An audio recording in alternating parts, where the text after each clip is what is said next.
Sistem Necromancer. Bab 606 sampai dengan 610. Bab 606 Sang Kusir.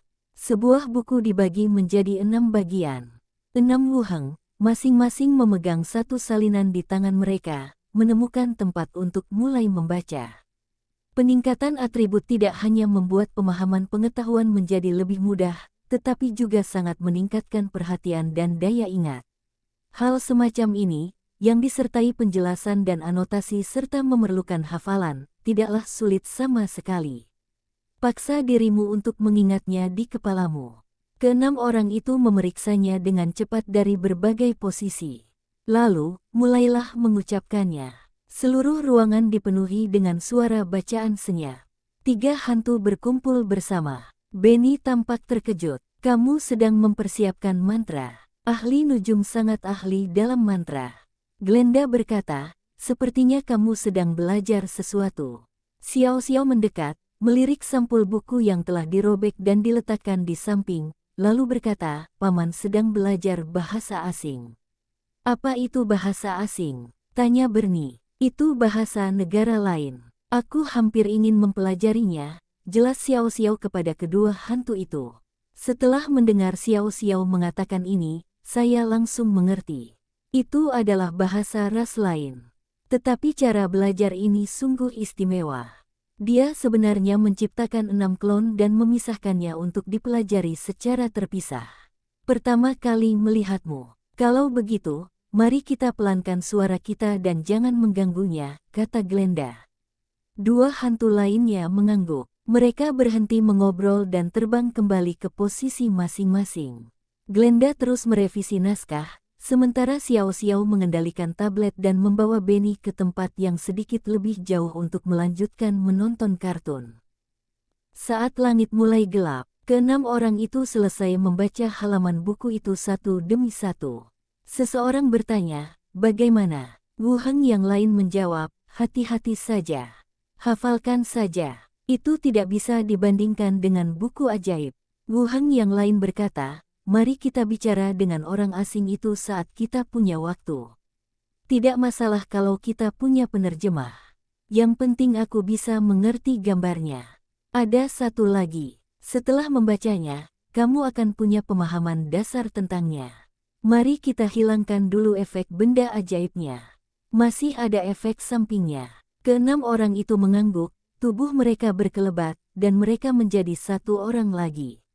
Yang terjadi selanjutnya adalah sensasi kesemutan, dan perasaan bengkak dan pusing saat sejumlah besar informasi membanjiri pikiran saya. Wuheng menutupi dahinya, dan efek sampingnya perlahan memudar. Xiao Xiao terbang dan berkata dengan khawatir, Paman, apakah kamu baik-baik saja? 2 hantu lainnya juga menatapnya dengan khawatir. Wuheng tersenyum dan berkata, tidak apa-apa. Itu hanya efek samping dari cloning. Xiao Xiao berkata, itu efek samping dari membaca. Glenda juga terbang dan berkata, baca buku sisanya besok.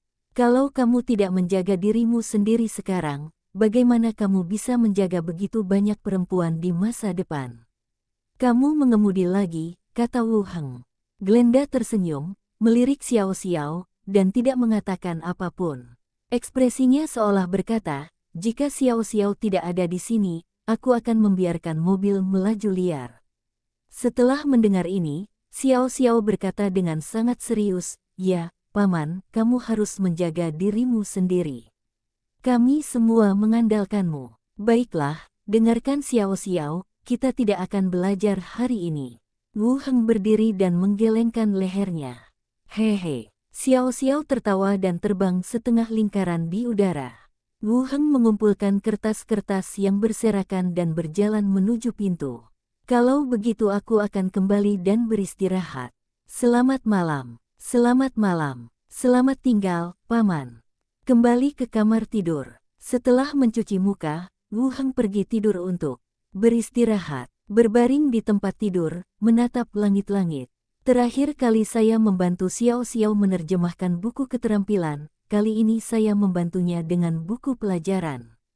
Klon dapat melakukan hal ini, dan tidak terbatas pada penggunaan dalam pertempuran. Jubah 100 prajurit benar-benar merupakan benda ajaib dengan efek yang cukup bagus. Dia mengerutkan kening dan berpikir sejenak. Apakah ini akan berfungsi jika saya menggunakannya untuk latihan? Ilmu pedangku masih di tingkat lanjut dan belum bisa berkembang. Kalau aku berlatih dengan keenam klon, apakah akan efektif? Cobalah saat Anda punya kesempatan. Setelah berpikir sejenak, dia pun tertidur lelap. Setelah sarapan, Wu Heng pergi ke dunia zombie. Saat saya keluar gerbang, gerimis sedang turun di luar jendela. Wu Heng melepaskan 3 hantu. Xiao Xiao pergi menemui Zhao Yanqiu, Glenda dan Benny, dan juga terbang keluar untuk berkeliaran. Ngomong-ngomong, membawa ibu Xiao Xiao ke sini juga membantunya berganti pekerjaan dan mempelajari buku keterampilan. Namun, urusan kecil yang belum selesai, itu masih belum selesai. Wu Heng penuh dengan keraguan. Dengan otaknya yang kecil, dia tidak akan pernah menyangka kalau ayah dan kakeknya bisa dibangkitkan. Maka hal itu mungkin tidak dapat tercapai dalam kehidupan ini. Tujuan dari urusan yang belum selesai di pihak Granda lebih jelas.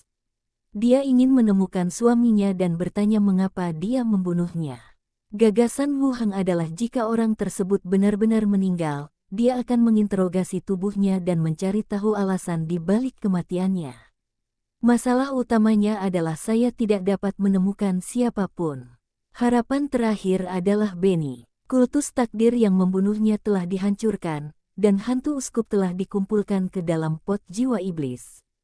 Ketika level Benny lebih tinggi, biarkan dia melahap hantu uskup, yang dapat dianggap sebagai balas dendam dengan tangannya sendiri.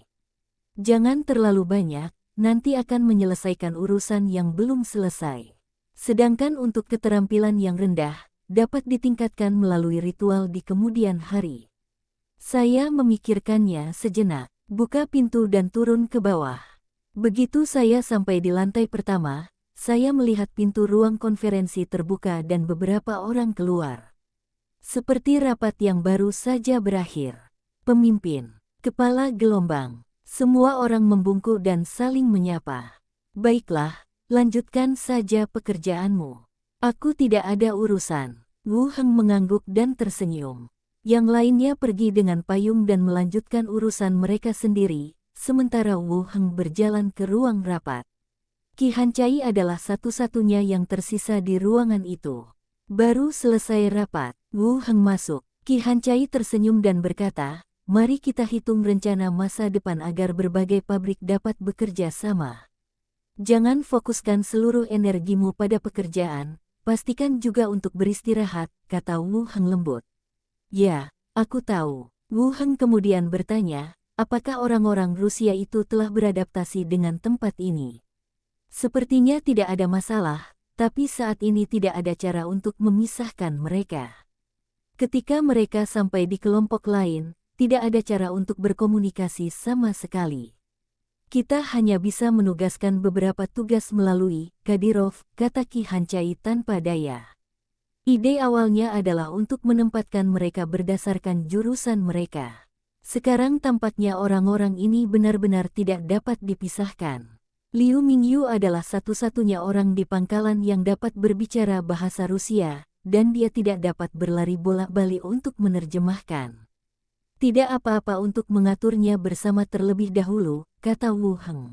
Qi Hancai mengangguk, berpikir sejenak, lalu melanjutkan, Baiking sedang menyerang pusat kota Binhai. Mereka akan membawa pulang beberapa korban selamat dan emas jarahan dalam 2 hari ke depan. Baiking adalah orang yang sangat pekerja keras. Ini usaha tim skeleton. Mereka terburu-buru atau menyerang. Baiking dan yang lainnya hampir tidak bisa mengimbangi, kata Qi Hancai sambil tersenyum kecut. Kedengarannya seperti Baiking mengeluh padanya tentang masalah ini. Kerangka tidak perlu membawa barang bawaan apapun, dan mereka tidak peduli dengan siang atau malam, pada dasarnya mereka hanya menyerang. Kalau dipikir-pikir seperti ini, logistik memang akan lebih sulit. Bertahanlah sedikit lagi, nanti juga akan baik-baik saja. Tunggu saja sampai level 20 dan semuanya akan baik-baik saja. 1 tingkat tersisa. Entah mereka memaksa atau tidak, mereka sudah jauh lebih beruntung daripada yang lain hanya karena bisa bergabung dengan pangkalan. Ki Hancai melanjutkan, aku akan mengawasi mereka, jadi kalian tidak perlu khawatir. Dahi. Kemudian, keduanya mengobrol sebentar di ruang konferensi. Hujan di luar jendela tidak menunjukkan tanda-tanda akan berhenti. Tidak ada cara untuk keluar dan membersihkan zombie. Setelah makan siang bersama di kafetaria, Wu Heng kembali ke asrama dan menunggu hantu-hantu itu terbang kembali. Buka gerbang dan kembali ke Treasure Island. Wu Heng berjalan menuruni tangga. Lalu mereka mendengar suara tawa para pelayan dan suara keras Pilipa. Pilipa kembali, turuni tangga dan lihat ke arah ruang tamu. Kemudian dia melihat Sanela, Pilipa, dan 3 pembantu. Bagus, ketua. Burung beo mahkota merah adalah orang pertama yang melihatnya, lalu berteriak dengan suara melengking sambil menundukkan kepalanya. Wu Heng mengelus bulunya dan berkata, ia semakin pintar. Mendengar suara burung beo itu, semua orang di ruang tamu menoleh. Tuan, panggil para pelayan dengan patuh. Sanara juga tersenyum lembut. Burung beo itu terbang ke arah Pilipa dan berkata, burung yang konyol, Kapten. Dasar bodoh, aku akan merebusmu. Pilipa mengangkat tangannya dan menghajarnya, lalu berkata sambil tersenyum, Wu Heng, apa kau merindukan kami? Aku sudah memikirkannya. Kupikir kalian berdua kabur dari rumah dan pergi berhari-hari. Wu Heng menghampirinya dan duduk di sampingnya. Pilipa segera mendekat dan memeluk satu lengannya. Apakah kamu khawatir tentang aku atau Suster Sanela? Sambil berbicara dia mengencangkan pelukannya. Sanara pun menoleh sambil tersenyum, berniat mendengarkan apa yang hendak dikatakannya. Wu Heng berkata, aku khawatir kau akan menjual Sanara. Dia harta karun pulau harta karun kita. Pilipa mengangguk setuju. Dulu, kepala Sanara bernilai ratusan koin emas. Itu kemenangan mutlak. Kau gila. Kau benar-benar memikirkannya. Wu Heng menarik lengannya dan mencubit wajahnya. Pilipa menggerutu dan berkata, mana mungkin. Kamu belum mengenalku. Aku lebih baik daripada Babuci. Sekarang semua bajak laut di Laut Zamrud telah mati. Tentu saja tidak ada perintah penangkapan dari para bajak laut. Wu Heng terus bertanya, apakah kamu menemukan sesuatu di sepanjang perjalanan? Kami mengusir beberapa armada yang mirip bajak laut, tapi sisanya baik-baik saja. Seluruh rute aman, lapor Pilipa. Bagus. Wu Heng melanjutkan, ngomong-ngomong, aku turun untuk memotret. Mini, turunkan jaket yang sudah kusiapkan. Mini bergegas ke atas dan melepas jaketnya. Sanara bertanya, gambar apa? Volume pertama novel detektif saya akan segera dirilis, dan saya butuh sampul. Saya berencana untuk mengerjakannya sendiri. Semua orang tercengang dan mulai sibuk. Wu Heng mengenakan jaket anti angin dan topi bertepi bundar, yang sering dikenakan oleh para penyelidik. Di bawah komando Sanara, ia mulai melakukan beberapa pose khusus. Sanara tahu sesuatu tentang seni. Tingkat melukis dengan cat minyak juga relatif tinggi, dan dengan bimbingannya, banyak masalah yang dapat dihindari. Setelah mengambil beberapa foto, beberapa orang mulai memilih. Yang ini kelihatannya paling bagus. Saya merasa ini cukup misterius. Ayah, Pilipa berkata begitu sambil melihat foto itu, lalu langsung terdiam saat yang lain melihatnya. Wu Heng berkata, kalau begitu, mari kita ambil yang ini. Beberapa orang dikirim ke gudang percetakan untuk mengimpor foto ke dalam mesin. Mulai mencetak. Setelah makan malam, para pembantu sedang bermain bulu tangkis di halaman. Wu Heng naik ke atas dan berjalan ke ruang belajar. Setelah menyapa ketiga hantu itu, saya mengambil sisa salinan, belajar bahasa Rusia untuk pemula edisi buku terlaris platinum, dan mulai merobeknya menjadi 6 bagian. Tubuhnya juga terbagi menjadi 6 klon. Setiap orang mendapat satu dan mulai menonton. Waktu berlalu sedikit demi sedikit, dan ke-6 buku itu selesai. Liu Dao terbang dan berubah menjadi satu orang lagi. Setelah efek sampingnya hilang, Wu Heng mengeluarkan kotak di sampingnya. Keluarkan gambar senjata elektromagnetik dan lihatlah. Kali ini, kata-kata Rusia di atasnya bukan lagi simbol yang asing, tetapi menjadi teks yang dapat dipahami. Ikuti konten di atas. Alis Wu Heng juga mulai berkerut. Produksi senjata elektromagnetik benar-benar sulit untuk ditiru. Di antara bahan-bahan yang disebutkan di atas, tanah jarang berkinerja tinggi dan berbagai komponen presisi disebutkan. Hal semacam ini, baik di dunia zombie atau dunia lain, tidak dapat dilakukan meskipun Anda mendapatkan cetak birunya. Belum lagi produksi massal atau penggunaan dalam pertempuran. Jangkauan 150 km, penetrasi beton 5 meter.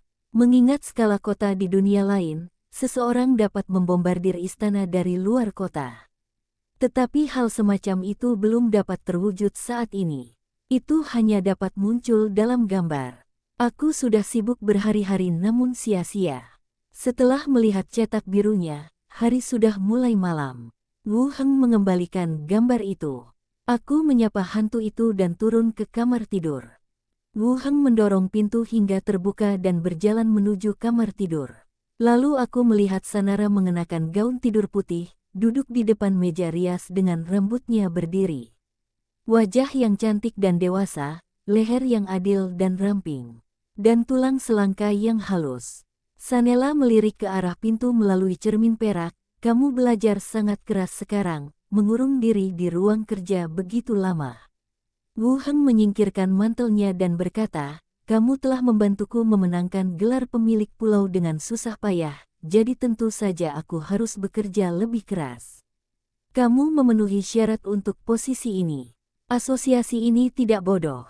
Mereka akan menunjukmu hanya karena surat rekomendasi dari karavan, kata Sanara sambil tersenyum. Wu Heng berjalan mendekat, menaruh tangannya di bahu orang itu, menggosoknya pelan 2 kali, lalu menggerakkannya ke bawah sepanjang kerah yang longgar. Tahan kepenuhan yang lembut. Mereka semua berkulit kecoklatan. Sanara merasa sedikit malu dengan pijatan itu dan menoleh ke arahku, bukankah ini cantik? Tidak, aku bahkan lebih menawan. Wu Heng menundukkan kepalanya dan mengatupkan bibir merahnya. Sanara membalas dengan sekuat tenaga, melampiaskan kerinduannya. Perlahan-lahan, jubahnya terlepas, Wu Heng mengangkat seluruh tubuh orang itu dan membaringkannya di tempat tidur. Wu Heng mulai menanggalkan pakaiannya. Sanara bahkan lebih cemas dan melangkah maju untuk membantu melepaskan ikat pinggang. Anak sapi putih tergantung di bahu. Sanara mengerang pelan, campuran antara rasa sakit dan kenikmatan. Wu Heng memeluk tubuh halus itu dalam pelukannya. Dia mengelus punggungnya dan berkata, Bunga Bintang, kuharap aku tidak merepotkanmu lagi. Jangan terlalu bermusuhan. Ini hanya tentang penyerahan kelompok pedagang. Kita semua masih peri kayu. Keluargaku juga akan menulis surat kepadaku dan menanyakan kabarku. Sanara bersandar di lengannya, mendongak dan berkata, Yah, aku senang aku tidak menindasmu. Wu Heng mencium bibir merahnya lagi dan melanjutkan, aku punya 2 hal yang perlu kau bantu. Sanela dengan lembut menepuk tangan orang itu yang tidak jujur dan berkata, karena kita sudah seperti ini, katakan saja. Kenapa harus sopan? Wu Heng meletakkan tangannya di pinggang dan berkata, mari kita bicara tentang mendirikan surat kabar. Apakah kamu kenal seseorang di kerajaan atau kota lain yang bisa mendirikan surat kabar dan menjualnya? Kedua, saya ingin mengadakan pameran dagang di pulau ini, agar setiap karavan dapat memamerkan produk mereka. Tolong bantu saya mengumpulkan orang-orang dari karavan-karavan besar dan sebarkan beritanya. Sanela mengerutkan kening. Setelah berpikir sejenak, ia berkata, bisnis surat kabar itu sulit. Sulit bagi suatu negara untuk mengizinkan Anda menjual segala macam informasi. Saya sarankan Anda menghubungi asosiasi untuk melihat apakah Anda dapat mendistribusikannya ke berbagai tempat melalui asosiasi tersebut. Soal pameran produk yang Anda sebutkan, saya mengerti maksud Anda. Tapi, adakah manfaat bagi kita dengan mengadakan pameran ini? Wu Heng berkata, kita bisa menarik lebih banyak pejabat ke pulau ini, dan barang-barang berkualitas tinggi akan terkumpul di pulau ini. Toko-toko di pulau ini akan meraup untung, dan kita juga bisa memilih beberapa karavan yang cocok untuk diajak bekerja sama. Kita tinggal menyediakan tempat, tanpa beban apapun. Sanela memikirkannya sejenak, lalu mengangguk, karena kamu sudah memutuskan, aku akan membantumu menyelesaikannya. Wu Heng tersenyum, kamu baik sekali, sayang. Menyebalkan, sangat klise. Wu Heng turun dari tanah dan menggendongnya. Sanara menjerit dan bergelantungan di tubuhnya seperti tokek. Dagu wanita itu bersandar di bahunya dan kakinya melingkari pinggangnya dengan erat. Saat dia berjalan, dia mengerang pelan.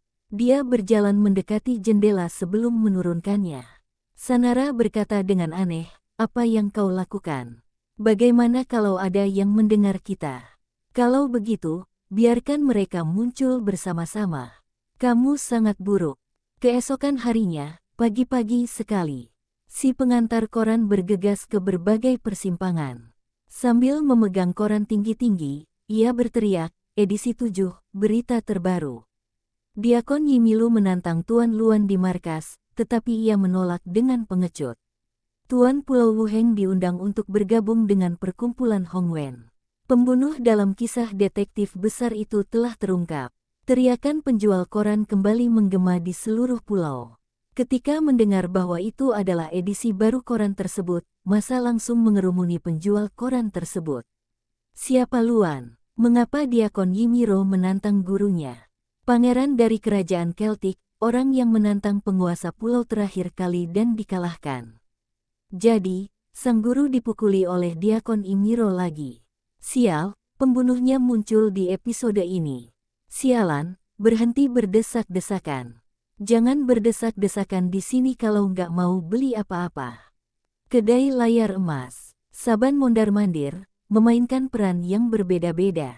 Dia berkata dengan lantang, Wu Heng menggelengkan kepalanya sedikit, tersenyum, dan menyimpulkan, kasusnya ditutup, tidak akan ada lagi pembunuhan. Sudah berakhir. Semua orang ingin tahu apa yang terjadi. Wu Heng mengedipkan mata dengan licik dan hanya berkata, kau akan tahu sebentar lagi. Di bawah panggung, kerumunan peminum yang padat menahan napas, menunggu akhir. Setelah menunggu sekian lama, hasilnya akhirnya keluar hari ini. Lagi pula, semua orang sudah mengidentifikasi pembunuh dalam hati mereka. Hanya menunggu untuk memverifikasi spekulasi saya. Saban mengetuk panggung, kayu di depannya menirukan suara ketukan pintu. Pada saat itu, terdengar ketukan di pintu, dan terdengar suara berseru, Tuan, kereta sudah siap. Ini suara Kapten Wiggins dari pasukan Baker Street. Orang-orang di bawah tampak tegang. Mata yang terbelalak itu seolah berkata, apakah itu dia? Kisah Saban berlanjut, baiklah, tolong minta dia masuk dan membantuku memindahkan barang-barang itu. Wiggins datang bersama kusirnya. Kusirnya tinggi dan tampak sangat kuat. Dia berjalan ke arah Wu Heng dengan enggan dan mengulurkan tangan untuk memindahkan koper besar yang diseret Wu Heng keluar dari kamar tidur. Tiba-tiba, Wu Heng dengan cepat melompat dan memborgol tangan pria itu. Dengan senyum penuh kemenangan, Wu Heng mengumumkan kepada yang lain bahwa dialah pembunuh kedua pria itu, Hop Jefferson. Para penonton terdiam. Ya ampun, itu sopirnya. Bab 607 berdiri di bawah sinar matahari. Diikuti dengan seruan. Peminum lainnya juga bereaksi. Kusir, kenapa dia? Apa alasannya membunuh orang? Apakah kamu membacanya di koran? Penonton pun kacau. Jelas saja, pembunuh terakhirnya tidak dapat diduga oleh kebanyakan orang. Atau lebih tepatnya, tidak terduga. Saban memperhatikan reaksi semua orang tanpa ada perubahan ekspresi. Lalu dia menceritakan kisahnya. Kami semua tercengang dan kewalahan oleh perubahan dramatis di depan mata kami. Para peminum terdiam sesaat. Ada lebih banyak cerita di baliknya. Bahkan bukan hanya mereka saja, orang-orang lain dalam cerita itu pun tidak menyangka kalau pembunuhnya adalah seorang kusir.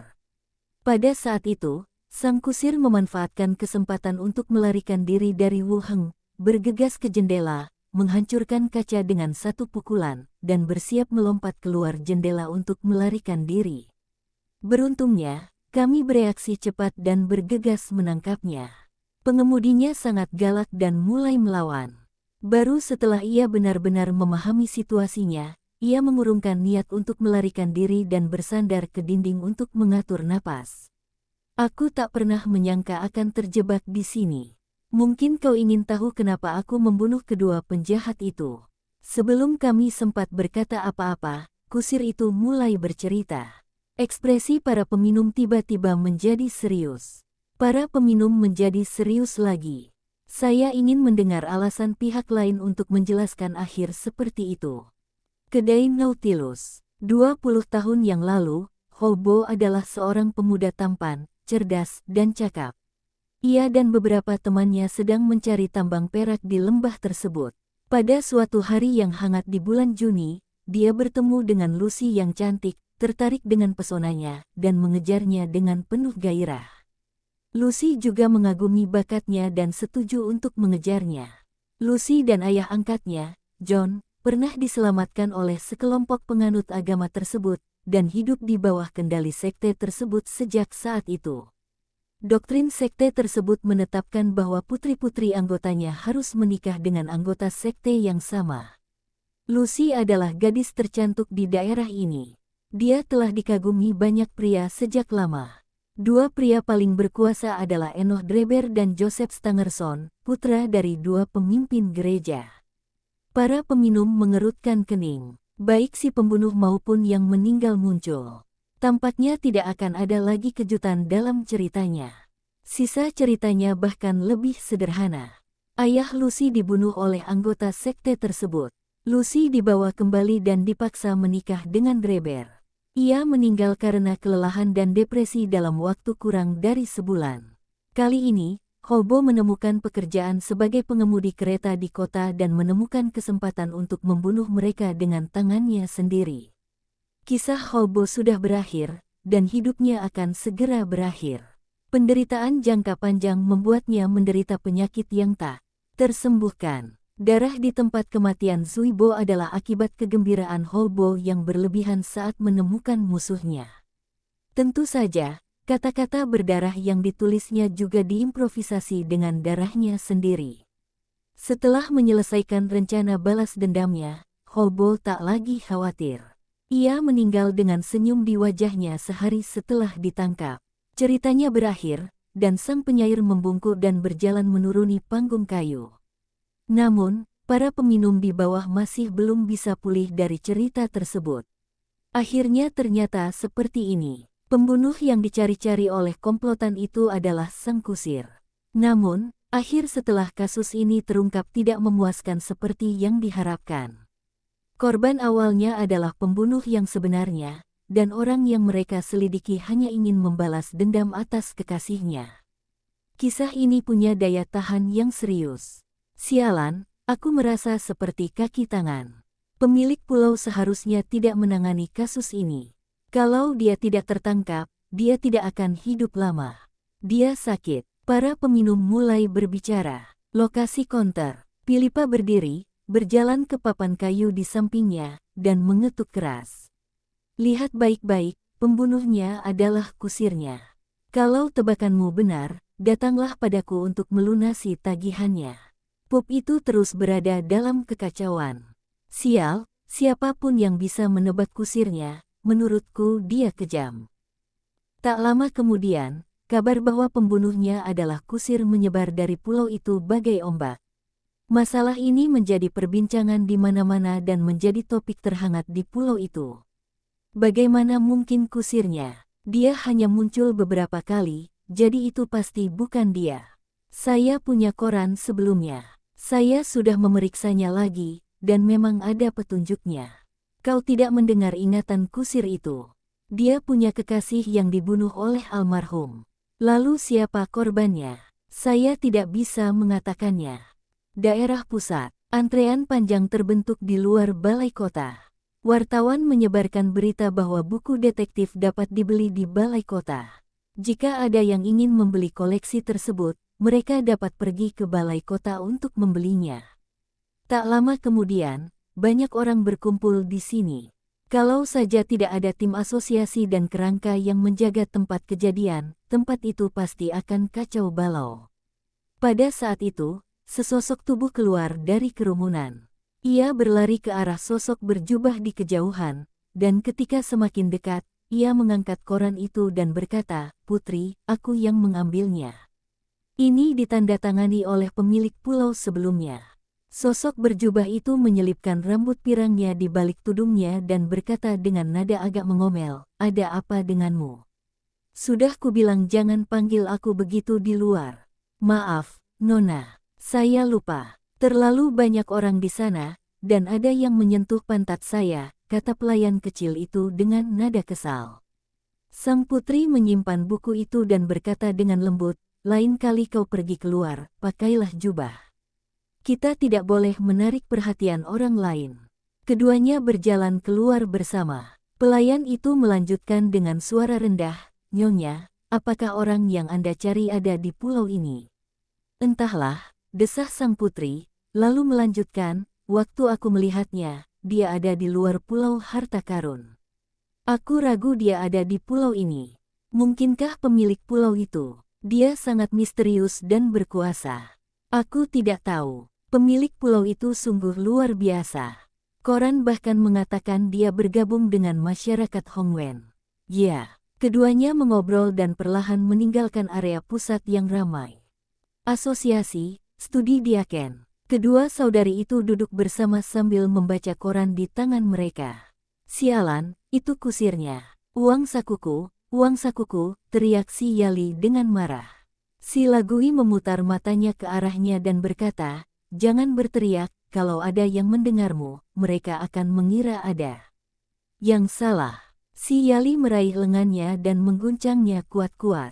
"Sudah kubilang untuk bertanya siapa pembunuhnya, tapi kau menolak. Bagaimana dengan uangku?" Mata si Lagui melebar. "Apakah ini juga salahku? Biaya hidup bulan ini adalah milikmu."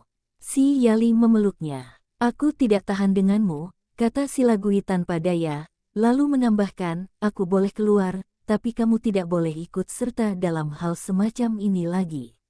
Baiknya membayar uang sekali, untuk menghindari munculnya kebiasaan buruk ini setelah tiba di pulau tersebut. Jangan khawatir, aku memang tidak ingin menyentuhnya sejak awal." Si Yali setuju, lalu bersandar di bahu si Lagui. Pembunuh ini sungguh tak terduga. "Ya, dia orang yang menyedihkan." Si Yali melanjutkan, "Katakan padaku, apa istimewanya kisah Wu Heng? Asosiasi ini punya banyak sekali kisah heroik, tapi tak seorang pun membacanya. Namun, kisah ini masih bisa dijual." Si Lagui melirik koran itu, berpikir sejenak, lalu berkata, "Mungkin sudut pandangnya berbeda." "Sudut berapa?" Si Lagui terus memikirkannya dan menjelaskan menurut pikirannya sendiri. Kisah-kisah pahlawan biasanya tentang pencapaian besar atau tumbuh dalam keluarga yang berpengaruh. Mereka berdiri di atas panggung yang tinggi dan disinai matahari. Kisah Wu Heng justru sebaliknya. Ketika ia menjadi detektif hebat, ia bahkan tidak memiliki gulungan karir. Pembantunya, Bernie, datang dari desa. Mereka belum pernah melihat matahari, tetapi mereka tetap tampak seperti pahlawan. Si Yali mengangkat alisnya. "Aku mengerti maksudmu. Sepertinya masuk akal. Wu Heng bercerita tentang orang-orang biasa, bukan kisah heroik." Sheila Gui bertanya, "Dari sudut pandang penduduk pulau, cerita mana yang lebih Anda sukai?" Si Yali mengangguk, menunjukkan bahwa dia mengerti artinya. Mengganti pokok bahasan, dia melanjutkan, "Kamu di level berapa?" Si Lagui mengerutkan kening, "Level 13, untuk apa? Tunggu apa lagi? Koran sekarang sangat populer. Kamu dan Wu Heng sudah bersama. Saat kamu mencapai level 15, itu akan menjadi kesempatan bagus untuk mempromosikanmu," kata si Yali langsung. Wajah si Lagui memerah, dan dia berdiri dengan wajah tegas, "Aku pergi sekarang. Kamu harus mencari cara untuk membayar biaya hidupmu bulan ini. Jangan." Tempat tinggal Sanara. Kedua sisi meja makan yang panjang dan sempit itu kini dipenuhi oleh para perwakilan karavan yang mengenakan pakaian mewah. Karavan besar terletak paling dekat dengan meja dan paling dekat untuk menyediakan minuman ringan. Mengikuti mereka adalah perwakilan dari karavan kecil dan menengah, totalnya sekitar 20 orang. Nyonya Sanara, kalau ada yang ingin Anda sampaikan, sampaikan saja. Seorang perwakilan menyesap teh dan berbicara. Para perihutan tidak mempublikasikan fakta bahwa mereka telah melucuti kekuatan Sanara. Kecuali para pemimpin puncak klan, tak seorang pun tahu apa yang sebenarnya terjadi. Mereka hanya tahu ada beberapa penyesuaian di dalam bunga bintang. Sanara memiliki beberapa perbedaan pendapat dengan Dewan Tetua, tetapi dia tetap menjabat sebagai presiden. Dari luar, tampaknya Sanara mendelegasikan kekuasaan dan tidak lagi mengurus semuanya secara pribadi. Dia masih menjadi presiden, di hadapan para perwakilan Treasure Island. Masih memiliki pengaruh yang cukup. Melihat sebagian besar orang sudah datang, Sanara mengangguk dan berkata, "Kita semua teman lama, jadi saya akan jujur. Kemarin, pemilik Pulau Wuheng datang untuk berbicara dengan saya tentang penyelenggaraan pameran komoditas di pulau itu. Produk-produk berkualitas tinggi akan dipamerkan, dan Starflower akan berpartisipasi. Jika Anda tertarik untuk berpartisipasi, Anda dapat pergi ke balai kota untuk mendaftar terlebih dahulu." Pameran. Ini pertama kalinya saya mendengar nama ini. Namun dapat juga dipahami dari arti harfiahnya, yakni memamerkan barang. "Nyonya Sanela, apa gunanya?" Seseorang bertanya. Sanara tersenyum dan mulai menjelaskan, "Saya sudah merangkum beberapa poin. Biar saya beritahu. Yang pertama adalah pesanan Treasure Island. Sejak tahun lalu, Treasure Island telah menerima banyak pesanan, dan pemilik pulau akan memilih beberapa karavan yang puas untuk diajak bekerja sama. Poin kedua adalah mempromosikannya ke dunia luar, memperluas pengaruh kafilah, dan mendapatkan publisitas di surat kabar, yang tentu saja akan menguntungkan kita." Semua orang saling memandang dan mulai berdiskusi dengan suara pelan. Kedengarannya itu akan bermanfaat bagi karavannya, tetapi tampaknya itu bukan masalah besar. Sanara melanjutkan, "Apakah kamu sudah membaca koran terbaru?" Semua orang menggelengkan kepala. Mereka telah menerima undangan pagi-pagi sekali dan bergegas datang. Tidak seorang pun memperhatikan apakah edisi baru surat kabar didistribusikan. "Apa hubungan terbitan baru surat kabar ini dengan pameran?" tanya seseorang. Nada bicara Sanara tetap tenang. Wu Heng telah bergabung dengan asosiasi Hongwen. Kabar yang belum dikonfirmasi menunjukkan bahwa seseorang dari kantor pusat ingin menerimanya sebagai murid. Seluruh Pulau Harta Karun menerima perhatian besar dari kantor pusat asosiasi. Membangun hubungan baik dengannya juga akan menjadi kesempatan untuk lebih dekat dengannya. Perwakilan setiap kafilah tercengang dan ekspresi mereka langsung berubah. Hongwen Hui, murid seorang pembesar. Pasti ada hubungannya dengan tantangan Luan. Terakhir kali, Sanara membawa beberapa karavan dan merekomendasikan Wu Heng untuk menjadi pemilik pulau. Pada akhirnya, pihak lain benar-benar menjadi pemilik pulau tersebut. Karavan yang menandatangani perjanjian dibebaskan dari pajak selama 3 tahun, dan setiap individu juga memperoleh keuntungan besar. Kali ini Sanara punya berita baru. Tentu saja itu tidak dapat dipalsukan. Urusan kantor pusat ini tidak ada hubungannya dengan karavan kita. Saya hanya menanggapi panggilan pemilik pulau. Saya akan meminta seseorang pergi ke balai kota untuk mendaftar ketika waktunya tiba. Memang, dengan bergabungnya Starflower, pameran ini pasti akan hebat, jadi mari kita ikut juga.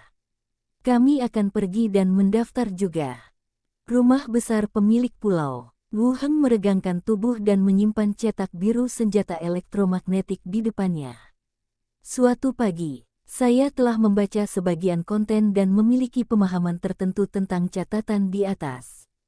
Bagaimanapun, ini adalah gambar desain, dan sebagian besar catatannya adalah nama, ukuran, dan metode penyambungan aksesori, tetapi tidak ada istilah dan pengetahuan yang sangat profesional." Wu Heng berdiri, berjalan ke samping, melambaikan tangannya, dan melepaskan Mansion Spell. Retakan ruang yang menjulang tinggi dan pintu-pintu batu terbuka satu demi satu. Menara artileri dan gua persembunyian prajurit di belakangnya terlihat. Wu Heng melihat ke dalam dan memerintahkan, pindahkan peluru dan peluru ke atas, dan keluarkan semua orang. Tabrakan gelombang. Para kerangka di gua prajurit mulai bertindak. Dia berjalan keluar sambil membawa kotak-kotak amunisi. Meriam mesin dan senapan mesin semuanya dibuat dengan teknik rumah besar, tetapi pelurunya asli, kalau tidak bisa ditembakkan. Tadi malam, setelah selesai dengan Sanara, Wu Heng juga memikirkan masalah senjata elektromagnetik. Dengan teknologi saat ini, jelas mustahil untuk membuat senjata elektromagnetik, tetapi dengan teknik rumah besar, hal itu mungkin bukan hal yang mustahil. Ikuti saja gambarnya dan buat setiap komponen dalam seni rumah besar. Ini lebih nyaman daripada penelitian, pengembangan, dan manufaktur modern. Tak lama kemudian, para kerangka itu mengeluarkan semua peluru. Semangat, Wu Heng tergerak, dan pemandangan di seluruh rumah besar mulai runtuh. Membentuk ruang terbuka yang terbuka dan datar. Wu Heng mengambil cetak biru itu dan mulai membuat berdasarkan informasi di dalamnya. Dengan suntikan kekuatan mental, satu persatu aksesoris mulai dibuat di rumah besar itu. Komponen-komponen tersebut kemudian berkumpul sendiri di udara untuk membentuk komponen tingkat yang lebih tinggi. Setelah dirakit, lanjutkan untuk membuat set kedua dan teruskan perakitan. Rasanya seperti melihat cetak biru dan membangun Lego. Wu Heng bergumam. Tidak lama, Wu Heng kemudian menyusun gambar-gambar setebal ibu jari yang dijilid menjadi satu. Rasanya bisa dilakukan. Wu Heng merasa gembira. Namun, ia tidak melanjutkan berkarya. Ia malah mematikan teknik mansion dan beristirahat sejenak untuk memulihkan kekuatan mentalnya. Tidak ada istirahat untuk sementara waktu. Di udara, 3 hantu terbang kembali satu demi satu. Bab 608 dibom. Hantu itu melayang di udara. Xiao Xiao bergegas berkata, "Paman, orang-orang itu belum menebak siapa pembunuhnya, dan mereka kehilangan kesabaran di bar. Jika mereka menebaknya, mereka akan merasa bahwa tokoh utama dalam buku itu tidak sekuat itu," kata Wu Heng sambil tersenyum. Benar sekali. Kalau semua orang bisa menebak siapa pembunuhnya, berarti semua orang detektif hebat. Xiao Xiao mengangguk setuju. Kakek berkata di seberang, "Saya pergi ke balai kota untuk memeriksa penjualan buku.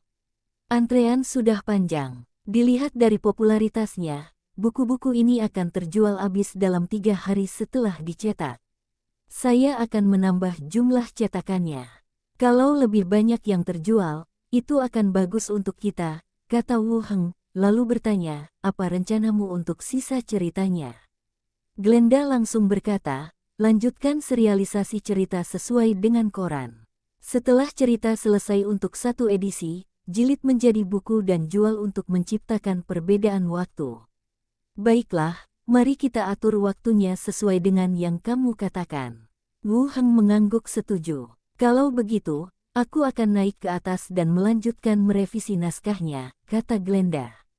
Wu Heng mengangguk. Glenda terbang langsung ke lantai 4, dan Xiao Xiao serta Benny mengikutinya.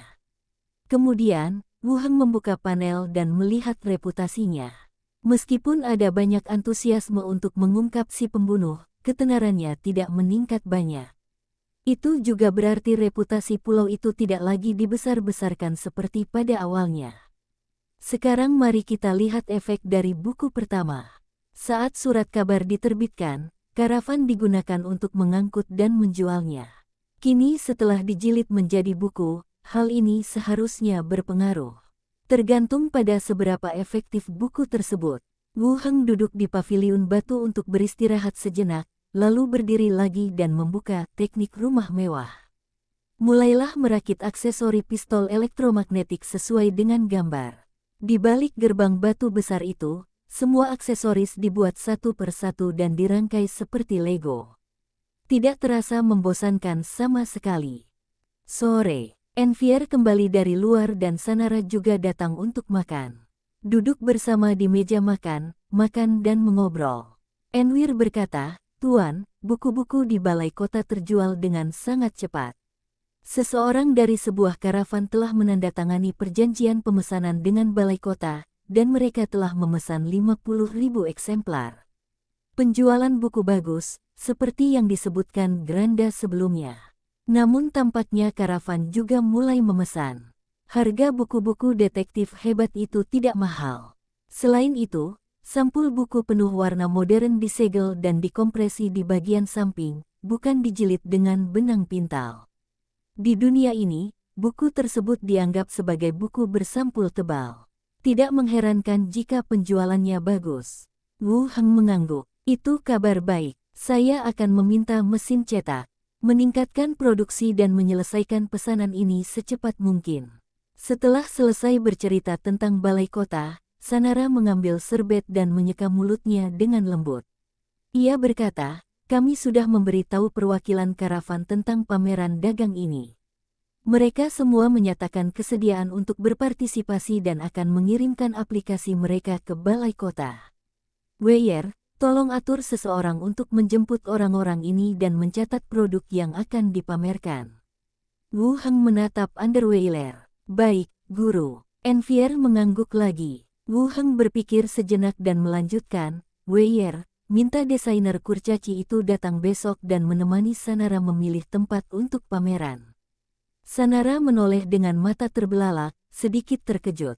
Aku ketua persekutuan bunga bintang, jadi tidak nyaman bagiku untuk mengurus begitu banyak hal. Mini, kalian berdua bisa pergi bersama. Anggap saja dirimu pendamping dan bantu perwakilan karavan lainnya memeriksa tempat. Wu Heng mengarang alasan dan menambahkan, kamu sudah melihat banyak hal dan mengerti seni. Kamu bisa membantu dekorasi dan memberi kami beberapa saran. Saya dipuji beberapa kali. Sanara setuju dan berkata, kalau begitu aku akan pergi melihatnya. Bagus. Setelah mengobrol sebentar, kami menyelesaikan makan malam kami. Pembantu dan Sanara pergi ke taman belakang untuk merawat bibit bunga. Wu Heng berada di halaman depan, melanjutkan merakit aksesoris di rumah besar itu. Saat langit berangsur-angsur menjadi gelap, kicauan serangga mulai terdengar di mana-mana. Wu Heng menyimpan gambar-gambar itu dan kembali ke kamar tidur. Sanara berbaring miring di tempat tidur, membaca novel yang dijual. Wu Heng melingkarkan lengannya di pinggangnya dari belakang dan berkata, istirahatlah yang cukup. Bangun pagi besok. Sanara mengangguk dan menutup buku itu. Setelah mematikan lampu, berpelukanlah dan pejamkan mata. Keesokan harinya, pagi-pagi sekali. Setelah sarapan, para wanita di rumah pemilik pulau itu pergi bersama-sama ke balai kota. Sesuai rencana, Sanela, Mini, Annette dan Robey akan bertemu dengan desainer kurcaci di balai kota untuk memilih tempat pameran. Mini adalah pengurus rumah tangga pemilik pulau itu, dan Sanara menemaninya. Adapun Annette dan Robert, karena tidak ada yang bisa dilakukan di rumah, jadi Wu Heng meminta mereka untuk pergi bersamanya. Para wanita itu pergi dengan beberapa kereta, dikawal oleh kerangka. Wu Heng langsung mengemasi barang-barangnya dan berangkat menuju dunia zombie. Dunia zombie, gerombolan mayat, massa yang sangat besar, menyerbu masuk bagai air pasang. Segera setelah itu, dia menabrak barisan kerangka. Suara pertempuran terdengar kacau dan terus-menerus. Gumpalan jiwa yang tersisa bangkit. Benny langsung menyerbu keluar, menjerat dan melahap gumpalan jiwa yang tak sadarkan diri. Poin pengalaman juga mulai meningkat pesat. Ghost ditingkatkan ke level 14. Ghost ditingkatkan ke level 15. Tak lama kemudian, ia mencapai level 15. Mendesis. Terdengar suara listrik pelan, dan suara Ki Hancai datang dari intercom. Ketua, ada beberapa masalah dengan Baiking, dan saya perlu melapor kepada Anda. Wu Heng melirik situasi di medan perang dan menekan tombol intercom. Tunggu 10 menit. Bagus. Wu Heng memberi perintah langsung, biarkan kerangka itu maju dan akhiri pertempuran dengan cepat. Tabrakan gelombang. Tim kerangka yang bersiaga segera berdiri dan mengambil tindakan. Maju terus sepanjang jalan dan bunuh semua zombie yang tersisa. Tak lama kemudian, Benny telah melahap semua jiwa yang tersisa, dan kerangka itu hampir mencapai ujungnya. Wu Heng memberi isyarat kepada ketiga hantu itu untuk bersembunyi. Kemudian dia mengeluarkan interkom dan berkata, "Qi Hancai, kemari." Tak lama kemudian, Qi Hancai berjalan melewati tim kerangka dan datang dari belakang. Tanpa menunggu ditanya, dia berbicara terlebih dahulu. Di kota Binhai, mereka disergap dalam perjalanan menuju pelabuhan oleh sekelompok penyintas yang telah menduduki pelabuhan. Setelah diserang, para skeleton melancarkan serangan balik, dan musuh melarikan diri ke laut bersama armada mereka. Disergap, atau seorang penyintas, apakah ada kerugian? Tanya Wu Heng. Menurut Baiking, tim skeleton mengalami beberapa kerugian, tetapi tidak banyak. Beberapa truk tim logistik yang terdiri dari para penyintas rusak. Setelah menduduki pelabuhan, mereka sedang melakukan perbaikan darurat, kata Qi Hancai sambil berpikir. Wu Heng menghela napas lega karena tidak terlalu banyak korban. Ceritakan padaku secara rinci apa yang terjadi. Qi Hancai berdiri di sana, menenangkan pikirannya, dan melanjutkan, dari apa yang dikatakan Baiking, terjadi ledakan dalam perjalanan mereka menuju pelabuhan.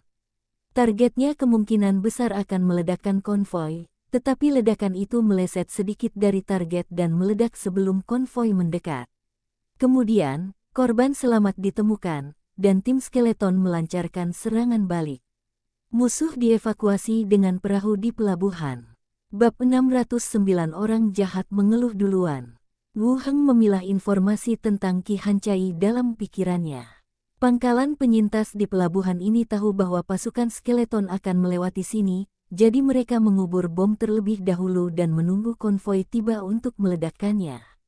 Sebelum menyerang suatu lokasi, tim skeleton akan memberitahukan terlebih dahulu kepada para penyintas di sekitarnya melalui radio agar mereka tahu dan bersiap untuk mengungsi. Orang-orang ini, setelah mengetahui rutenya, kemudian memasang bom. Tidak sulit untuk menebak bahwa konvoi itu diledakkan. Diyakini bahwa paranormal yang mengendalikan kerangka-kerangka itu ada di dalam konvoi. Ketika paranormal itu mati, tim kerangka pun menghilang. Tahukah kamu apa tujuannya? Entahlah. Mereka tidak pernah berkomunikasi dengan Baiking dan yang lainnya. Setelah melihat ledakan itu gagal, mereka langsung mundur, kata Qi Hancai, lalu melanjutkan, haruskah kita bertanya lagi pada Baiking? Jangan tanya dulu, apakah kamu tahu jenis kapal pihak lainnya? Kapal kargo besar, kata Qi Hancai serius. Alasan utama penyerangan pelabuhan adalah karena Wu Heng ingin menemukan kapal. Oleh karena itu, Qi Hancai secara khusus bertanya tentang jenis kapal, dan pihak lain mengonfirmasi bahwa itu adalah kapal kargo. Namun saya tidak dapat memberitahu Anda jenis spesifiknya, perpindahannya, dan informasi spesifik lainnya. Wu Heng mengangguk dan berkata langsung, tanyakan di mana keretanya. Aku akan langsung ke sana setelah selesai di sini. Baiklah. Qi Hancai mengangguk, berbalik dan berjalan ke belakang. Wu Heng menatap medan perang di depan. Para kerangka mulai membersihkan medan perang. Tanah dipenuhi mayat-mayat, semuanya bertumpuk berdasarkan jenisnya. Wu Heng melihat bahwa itu tidak jauh berbeda. Mulailah mengubah mayat. Kelompok besar kerangka berdiri dari tanah. Tidak lama kemudian, suara Qi Hancai terdengar lagi dari interkom. Mobilnya sudah siap, berkendara ke sini, jawab Wu Heng melalui interkom. Sebuah truk melaju dari belakang. Wu Heng mengikuti kerangka berjas itu dan berkata, aku akan keluar sebentar. Setelah konvoi ini selesai menjarah, kita akan kembali ke pabrik militer dan menjaganya seperti biasa. Si kerangka berjas membetulkan kerah bajunya dan mengangguk lagi.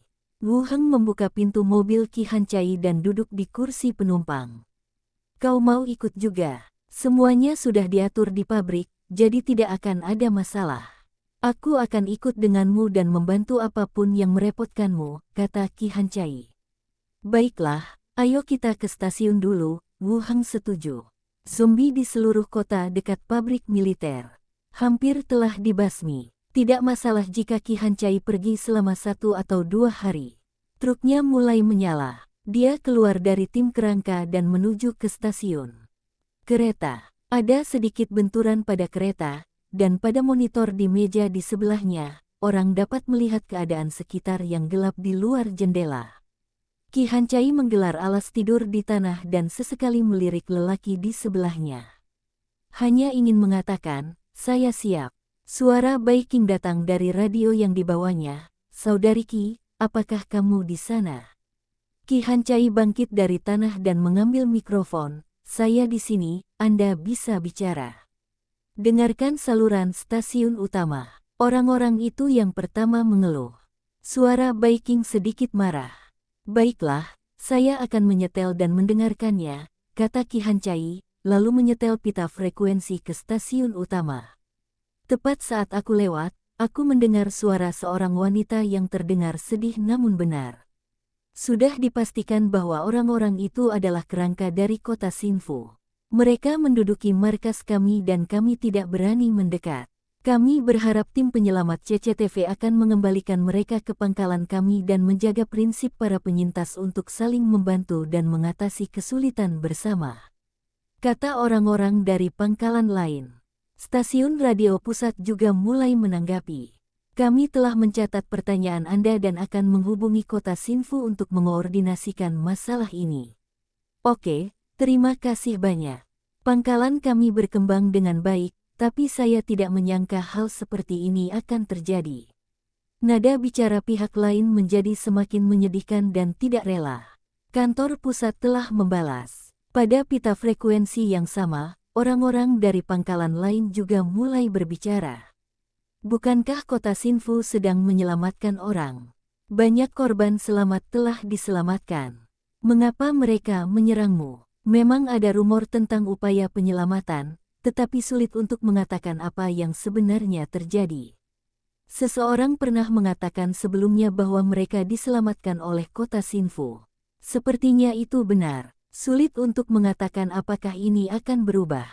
Kita lihat saja nanti. Ki Hancai dan Wu Heng saling memandang. Ada sedikit keterkejutan di mata mereka. Dia sebenarnya datang ke stasiun utama untuk mengeluh. Apakah kamu ingin aku mengatakan sesuatu? Tanya Ki Hancai. Tidak apa-apa untuk mengatakannya begitu saja, seolah-olah kita tidak tahu cara menggunakan radio. Kita berbohong dengan mata terbuka, kata Wu Heng, menambahkan, katakan pada mereka bahwa siapapun yang membantu orang-orang itu adalah musuh kita. Ki Hancai mengangguk dan berpikir dalam diam selama beberapa saat. Kemudian ia mengeluarkan mikrofon dan berkata, ini markas kota Xinfu.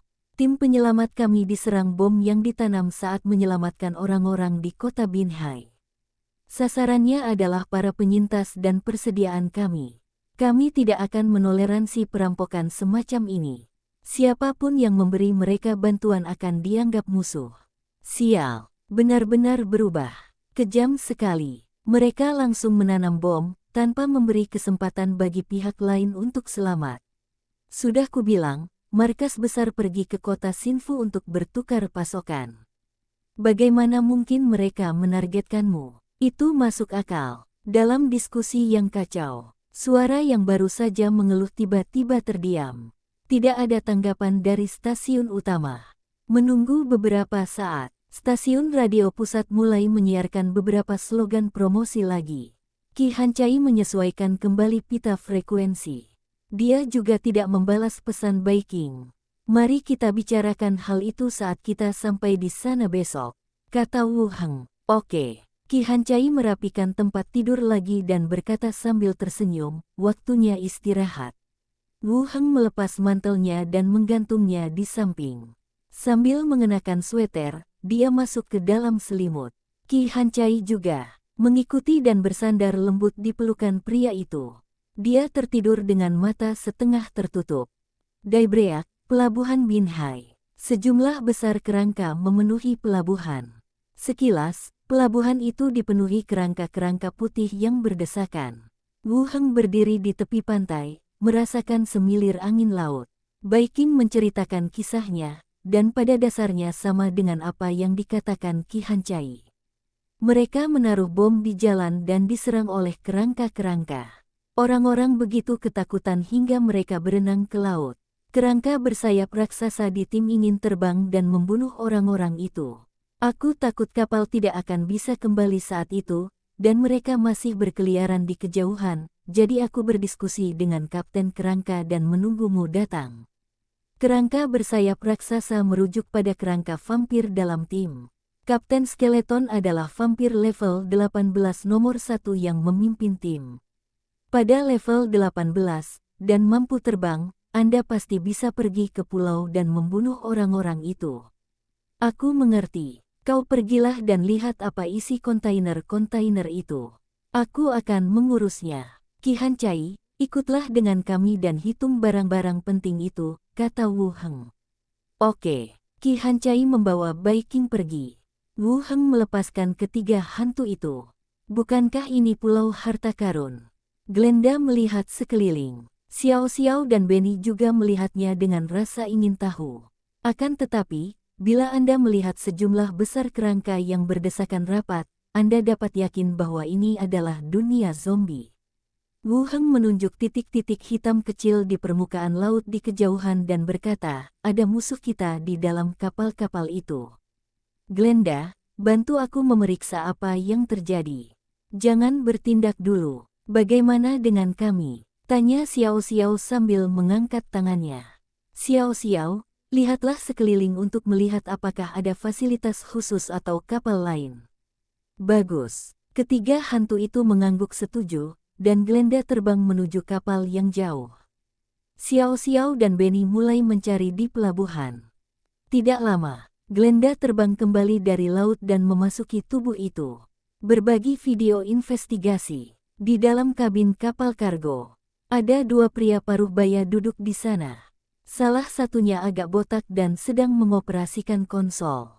Yang satunya lagi berjanggut lebat dan tampak agak seperti orang Eropa atau Amerika. Ia duduk di meja dan minum anggur merah dari botol. Apa yang harus kulakukan? Mereka masih menduduki pelabuhan. Sudah kubilang jangan memprovokasi mereka, tapi kau tidak mau mendengarkan.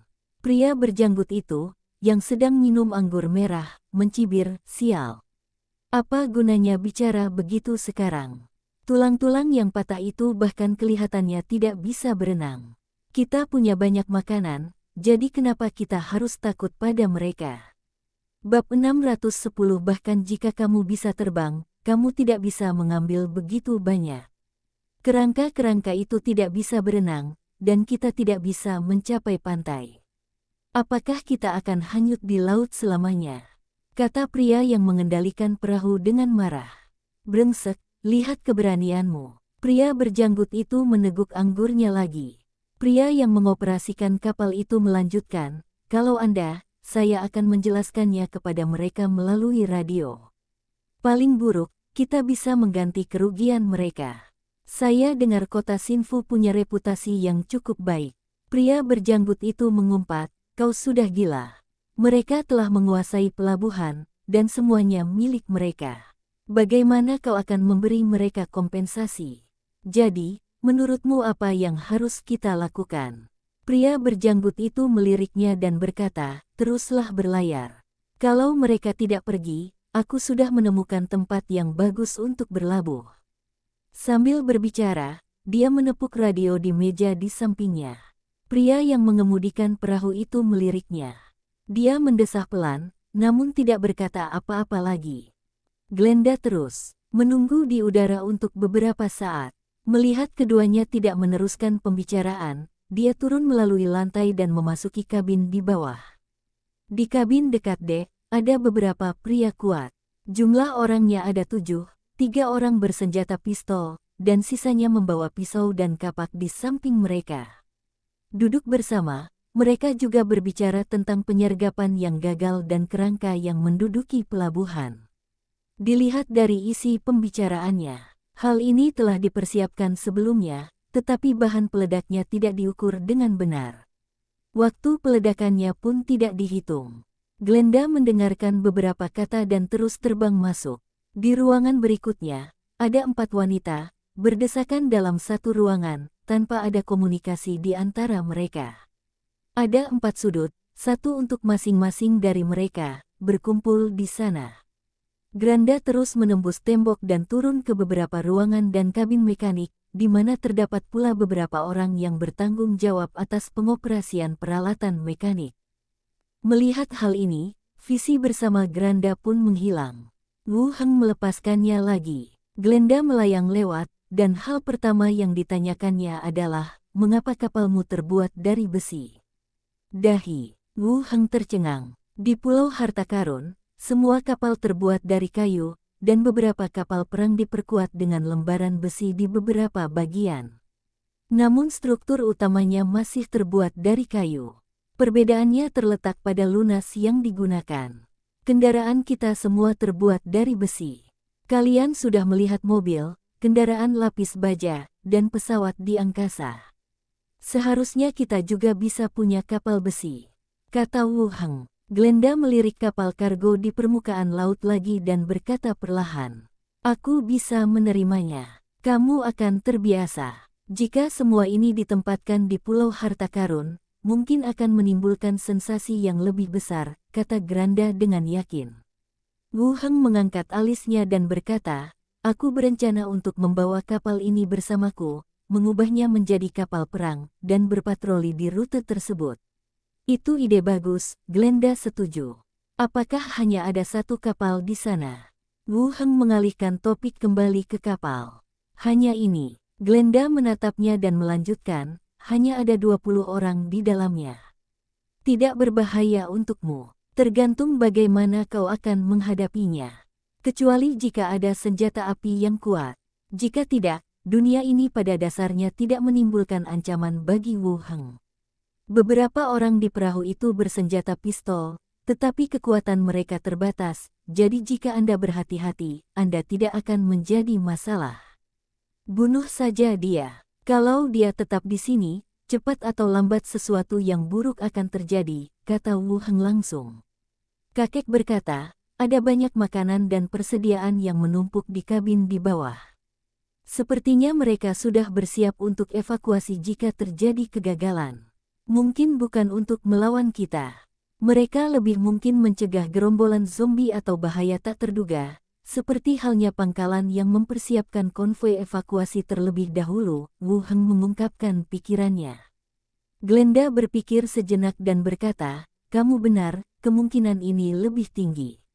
Sementara keduanya berbicara, Xiao Xiao dan Benny terbang kembali satu demi satu.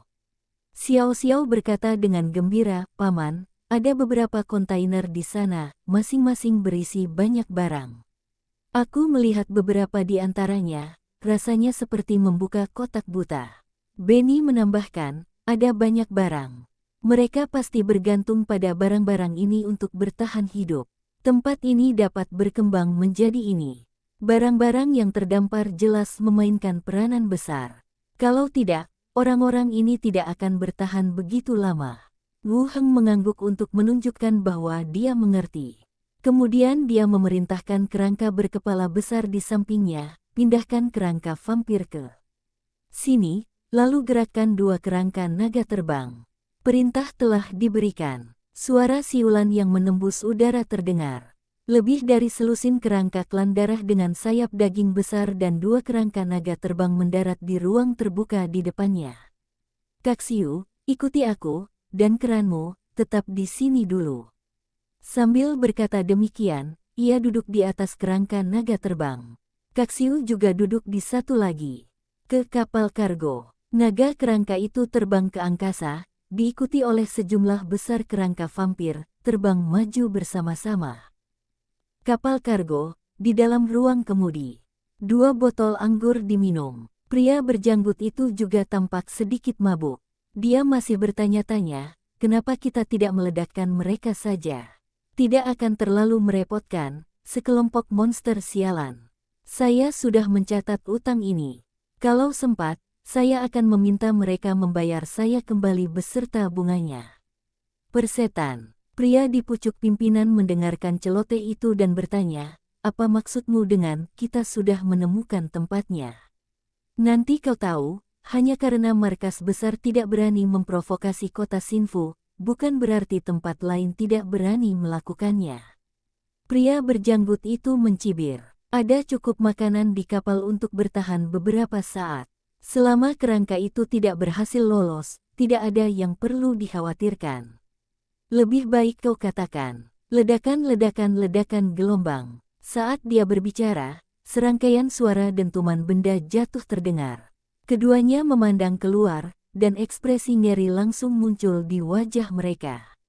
Ada dua naga terbang kerangka besar, dan di belakang mereka ada kerangka berbentuk manusia dengan sayap daging besar tumbuh di punggung mereka. Sama seperti vampir di film. Dalam sekejap mata, ia menempati area luas di dek luar. Brengsek, ada kerangka terbang. Siapa bilang mereka tidak boleh datang? Kita masih berkeliaran di sini seperti orang bodoh, menunggu kerangka-kerangka itu menyerahkan pelabuhan. Bunyikan alarm, sialan. Pria berjanggut itu mengumpat dan menghunus senjatanya, siap berangkat. Alarm berbunyi nyaring. Pada saat yang sama, terdengar suara kekuatan besar menarik pintu kabin yang terkunci. Dengan suara keras, pintu pun langsung terbuka. Pria berjanggut itu mengarahkan pistolnya ke pintu dan mengumpat, "Kalian mempermainkanku. Aku tidak tahu apakah kalian sanggup menahan peluru. Akan kutembak kalian." Detik berikutnya setelah dia mengumpat, pria berjanggut itu merasa tubuhnya tidak terkendali dan mulai menjadi kaku. Dengan ekspresi tidak percaya, moncong senjatanya tiba-tiba berputar dan bersandar di dagunya. Ia langsung tersadar, ekspresinya berubah ngeri. "Apa yang kau lakukan?" Tidak, aku menyerah." Ledakan itu hanya bang gelombang. Kata, salah paham, belum terucapkan. Terdengar suara tembakan dan pelurunya menembus rahangnya. Tubuh lelaki berjanggut itu tiba-tiba jatuh ke belakang, dan darah mengotori tanah hingga menjadi merah. Pria di ruang kemudi, tangannya di atas kepala, berteriak cepat, "Saya kaptennya. Jangan bunuh saya. Kalau saya mati, tak seorang pun akan bisa mengemudikan kapal. Ada perbekalan di kapal, dan meskipun kau bisa terbang, kau tak bisa membawa begitu banyak."